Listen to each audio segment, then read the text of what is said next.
I watched or listened to The Walking Dead or Game of Thrones, if you consider the audiobook a book reader. And I was like, I want to know what happens next season. I want to know that. But I don't know. The story's diverged. I don't feel like now it's ahead of the book, so I don't know anything that show watchers. He's over a year past the original date that he said the next Game of Thrones book would be released. He's a very slow writer.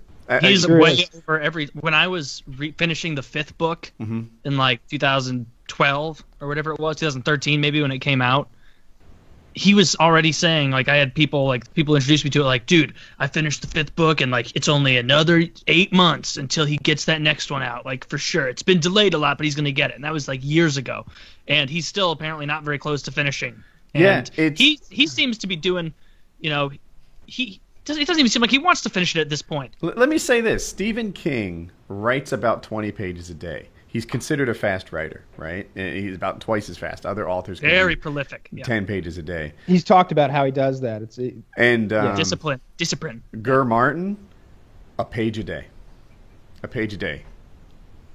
The fuck? He's already morbidly obese and rather old, so he doesn't have a lot of pages left in him if that's his pace. Dude. Well, hang on a second. Like I don't know enough about writing process, period, much less his writing process, but if he's producing on average 1 page of finished book per day, that could mean that he's terribly lazy and he's only getting that much done per day. Or it could mean that he's writing like 5 different drafts, and then he's writing 5 different drafts and going and adding and taking away from each different draft and each different ways the story could go. I think the most likely scenario is he writes like 5 pages and then says, "Woohoo! That's good for this week." You know, that's good for Conan. Yeah, you know? I'll come back to you on Monday. I'm all wrapped up.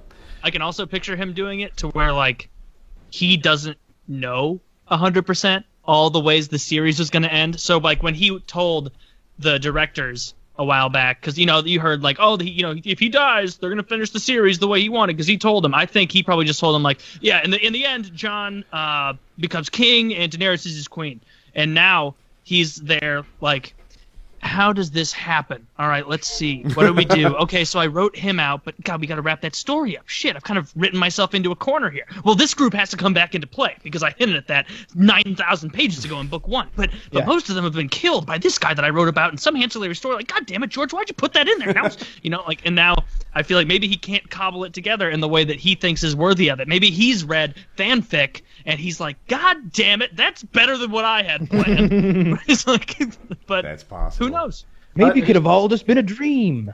Yeah, it was all a dream. It ends like, what was the series that happened? Oh, it was an 80s TV show? Yeah.